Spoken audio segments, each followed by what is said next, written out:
Hello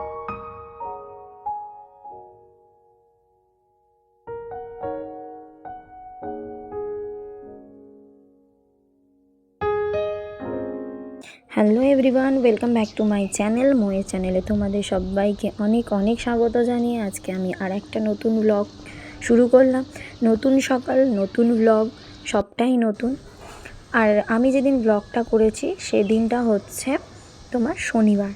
তো দেখো, শনিবার সকালবেলা আকাশের অবস্থা খুবই খারাপ। কয়েকটা দিন ধরে, লাস্ট 3-4 দিন ধরে আকাশের অবস্থা তো ভীষণ খারাপ। প্রচুর পরিমাণে বৃষ্টি হচ্ছে। আর দেখো, বৃষ্টির জন্য আমাদের বাড়ির রাস্তার সামনে জল জমে গেছে। তো তোমরা যে যেখান থেকে আমার ব্লগটা দেখছো, আশা করি সবাই ভালো আছো, সুস্থ আছো। আমিও ভালোই আছি। আর আমার ব্লগটা প্রথম থেকে শেষ পর্যন্ত দেখার অনুরোধ রইল তোমাদেরকে। ভালো লাগলে লাইক, কমেন্ট অ্যান্ড শেয়ার করো। আর যারা আমার চ্যানেলটাকে সাবস্ক্রাইব করেছো তাদেরকে অনেক অনেক স্বাগত। আর যারা দেখছো আমার চ্যানেলটাকে একটু সাবস্ক্রাইব করে দিও। দেখো, আমি বিকালের দিকে একটুখানি বৃষ্টিটা কমার পর আমি গিয়েছিলাম ছাদে।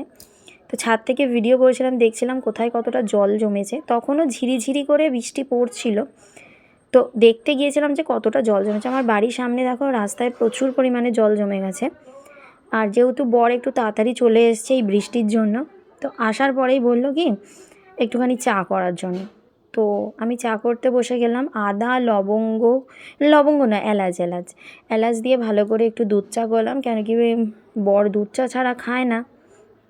তো সেই কারণে দুধ চা করতে হবে। তো আমি একটু দুধ চা করে নিলাম আমার আর বরের জন্য।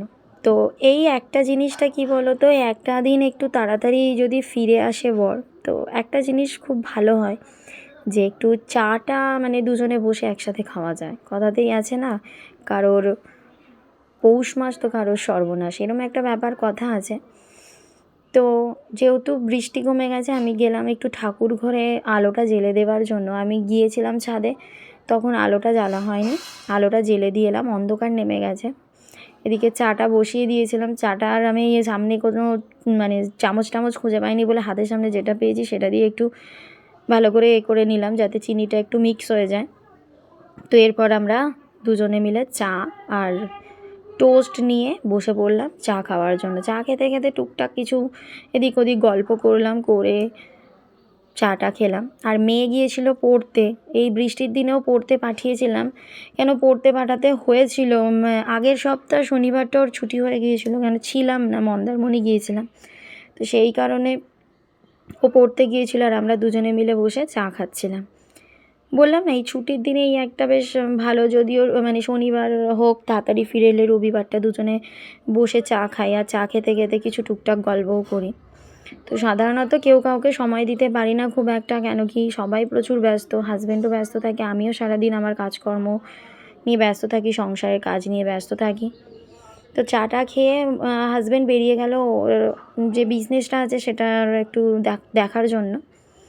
মেয়েকে দিয়েই তারপরে যাবে। আর আমি এদিকে আমার জামা কাপড়গুলো সব আয়রন করতে শুরু করে দিলাম, কেন কি এই শনিবার দিনটাই আমার আয়রন করার দিন। মানে যত জামা কাপড় পুরো সপ্তাহটায় কাছে আমি ওই দিনকেই সমস্ত আয়রন করি। এটা হচ্ছে মেয়ের স্কুল ইউনিফর্ম।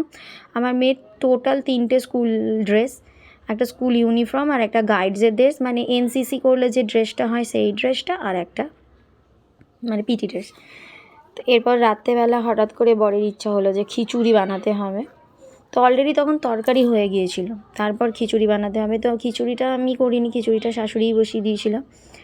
আর সেজন্য কী দিয়েছি না দিয়েছি সেসব কোনো ছবি তোলা হয়নি। আমি শুধু খিচুড়িটা বসানোর পর একটু দেখছিলাম আর ডিমগুলো ভেজে নিয়েছিলাম। আর তার সাথে ছিল আলু ভাজা আর তোমার কুমড়ো ভাজা। তো ওগুলো সব শাশুড়িই করেছে, আমি শুধু ডিমগুলো ভেজে নিয়েছি। মানে পেঁয়াজ লঙ্কা দিয়ে ডিম। আমি মানে পেঁয়াজ খাই, আমি লঙ্কাটা আমি ঠিক একটা পছন্দ করি না খাওয়ার জন্য। তো সেই কারণে ওদের সবার মানে শাশুড়ির আর শ্বশুরের পেঁয়াজ লঙ্কা আর বরের পেঁয়াজ লঙ্কা দিয়েছিলাম ডিমেতে। আর আমার জন্য ডিমটা ভেজেছিলাম আমি আর আমার মেয়ের জন্য শুধু পেঁয়াজ দিয়ে। তো টোটাল 4-5টা ডিম ভেজেছিলাম। ডিমগুলো ভেজে নিয়েছি। আর আমি না ডিমগুলো এরকম গোল গোল করে সুন্দর করে ভাজি, আমার এরকম গোল গোল করে ভাজতে ভালো লাগে। হ্যাঁ, একটা জিনিস তোমাদের দেখাবো যে এই যে পেঁয়াজ আমি অনেকটা বেশি করে পেঁয়াজ নিয়েছি আমার ডিমটা ভাজার জন্য। ডিমগুলো দেখেছো তোমাদের দেখালাম, ডিমগুলো সেই ফুলে ফুলে মানে রুটি যেরকম ফোলে না সেরকমভাবে ডিমগুলো ফুলছিল।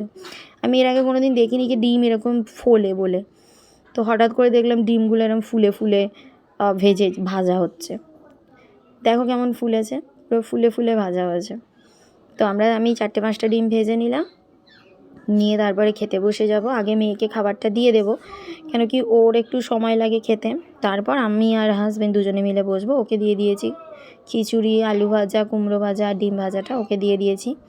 এরপর আমি বড়া নিয়ে বসে পড়লাম, মেয়ে একটু আগেই বসেছে। তো বর্ষার দিনে এরকম খিচুড়ি, আলু ভাজা, ডিম ভাজা খেতে কার না ভালো লাগে। আমার তো খিচুড়ি খেতে ভীষণ ভালো লাগে, তোমাদের কার কার ভালো লাগে একটু জানিও। তো চলো তাহলে আজকের ব্লগটা এখানেই শেষ করছি। আসবো আবার আর একটা নতুন ব্লগ নিয়ে। তোমরা সবাই ভালো থেকো, সুস্থ থেকো, আর আমার চ্যানেলটাকে একটু সাবস্ক্রাইব করে দিও। আর আমাদের কি বলো তো, আমরা 3জনে বসে একসাথেই খেয়ে নিলাম এই ছুটির দিন বলে।